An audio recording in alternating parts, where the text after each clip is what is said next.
Hello, manifestors. Let's talk about bridges today because bridges is a very confusing topic for a lot of you. And I've got a specific question from a follower on Instagram about two occurrences where people manifested harmful bridges. So let's talk about this today, guys. In the first part of the video, I'm going to explain to you why we tend to manifest harmful bridges or bridges that are not pleasant at all. And in the second part of the video, I'm going to explain how we can avoid manifesting such unpleasant or harmful bridges. If you are new here, please subscribe, like the video if you liked it, comment and share so more people like you can become master manifestors.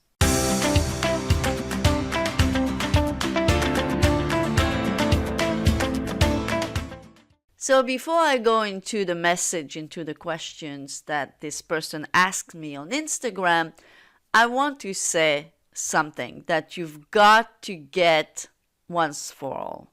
When you manifest a desire, any desire, you do not focus on bridges. Let me say that again. We do not, you do not, we never focus on bridges. Neville never said ever to focus on bridges. He talked about bridges to show you, to show us how things happen.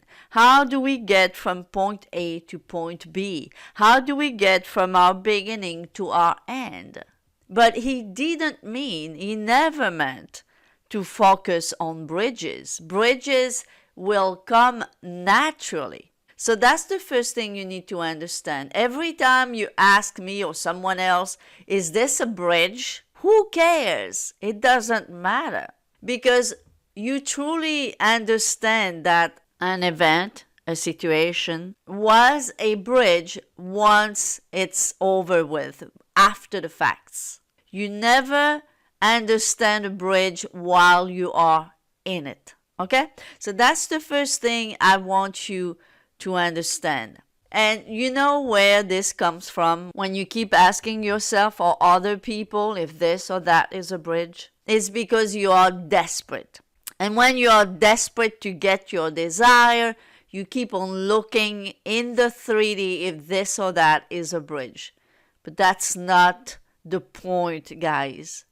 You can truly, again, you can truly recognize a bridge only after the fact. It's also proof that you are not dwelling in the wish fulfilled. Because once you are dwelling in the wish fulfilled, you do not pay attention to bridges. The bridges are over with already. The bridges are not your desires. And yes, sometimes they are not fun at all. But we can prevent them from being harmful.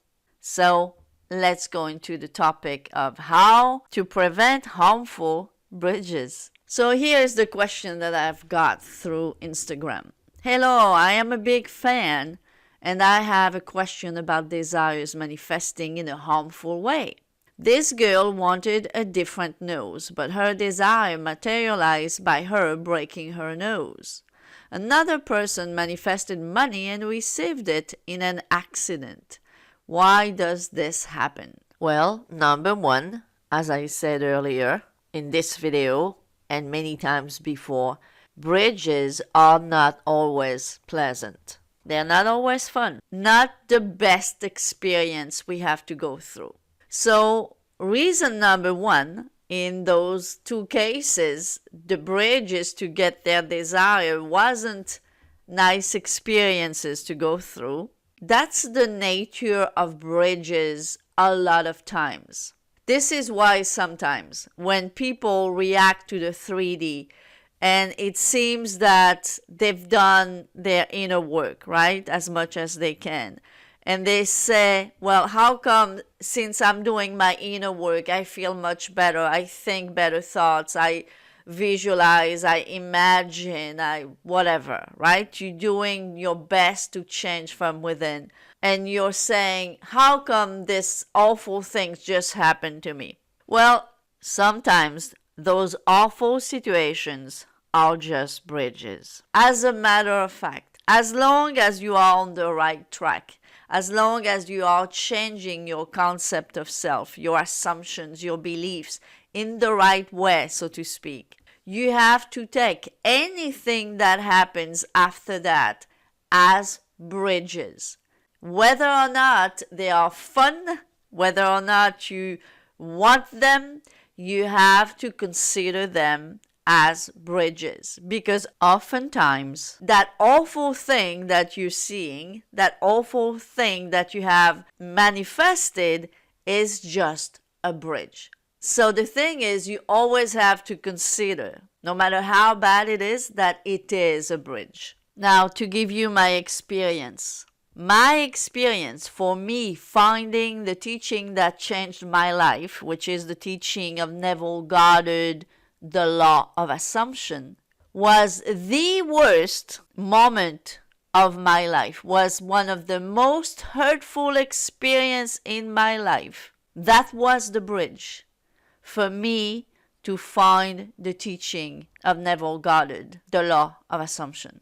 And when you look at the story of most people who have landed in the manifesting community, we can see that it was the case for most of us. We had to go through a painful circumstance, a painful situation, a painful time in our lives in order to discover the law of assumption. But why though?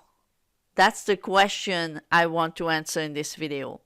Why is it that we can't seem to be able to find the pearl of great price without suffering in the middle? And the why is because of our self-concept, because of our assumptions, because of the way that we are from within. Most of us come from a life of limited, harmful beliefs and assumptions. Let's be honest with ourselves. We come from a society that believes that good is rare and is up there on that pedestal, while bad is common and it's very easy to get. You can get bad stuff all day long if you want. Look at the saying that we have. If it's too good to be true, it probably is. See, this is the society we grew up in, we were born in. So it's no wonder that for us, in order to find what we needed the most in this life, which is knowing who we truly are and knowing that we can be and have anything that we want, no wonder that in order to get to this, because of our deep down beliefs and assumptions that we grew up learning and embodying, no wonder we had to go through some trauma. Because without the trauma, we would not have been awake enough, ready enough, in order to get this truth that changed our lives.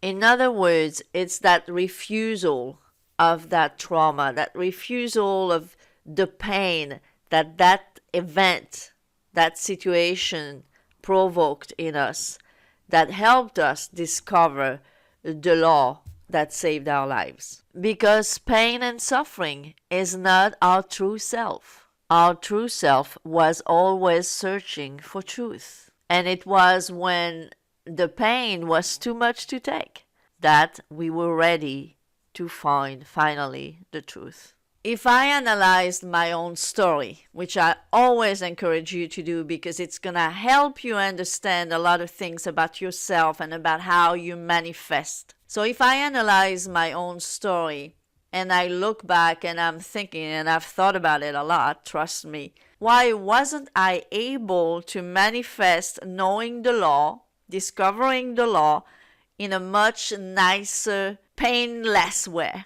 The why is that unless I had this hammer hitting my head, I would not have woken up, period. And the reason why is because of the self-concept that I was in. It was impossible from my self-concept to discover the law in any other way but being hit on the head seriously. And that's not literally, right? You know what I mean. And by the way, if you haven't watched my last video about self-concept, I'm linking it up here so you can watch it once you finish with this one. So, to resume here, the reason why we manifest harmful bridges is because they come from our low concept of self, our low self-esteem, our destructive and toxic beliefs and overall assumptions. This is the main reason why we are manifesting harmful bridges.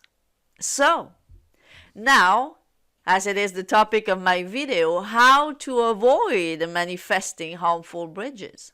Well, by giving your self-concept a full spin as much as you can. By only from now on expecting the best, by feeling that you are a god and a goddess, by feeling that you are the queen of the world, the queen of your world, the king of your world, by exaggerating in a way the way you feel about yourself. So if so far you felt the lowest of lows, you need to feel from now on the highest of highs. By truly changing how you feel from within, even if you have to pretend, which I hate this word, but for lack of a better word, even if you have to pretend at first to embody that feeling, you do it over and over in your imagination. And what you keep on doing over and over, even if it's in the pretense of pretending at first, it becomes more and more real. You are going to feel it more and more real. A little bit like an actor who's taking on a difficult role, character. At first, he may pretend to be that character, right? But the more he plays that role, the more he feels it from within, and the more he, as the actor, identifies with the character. It's the exact same thing when you exercise yourself to embody a feeling. So at first it may feel fake, but that's okay. Don't stop at that, all right? Don't make this stop you. You, from now on, expect the best. You, from now on, feel like a queen and a king. You, from now on, feel like a god and a goddess. You, from now on, feel that the world is your canvas. You know, when you have a blank canvas and you can paint anything, any picture that you want on this canvas, see the world as that, as your blank canvas. And you paint your picture from now on. Every detail of that picture is your input.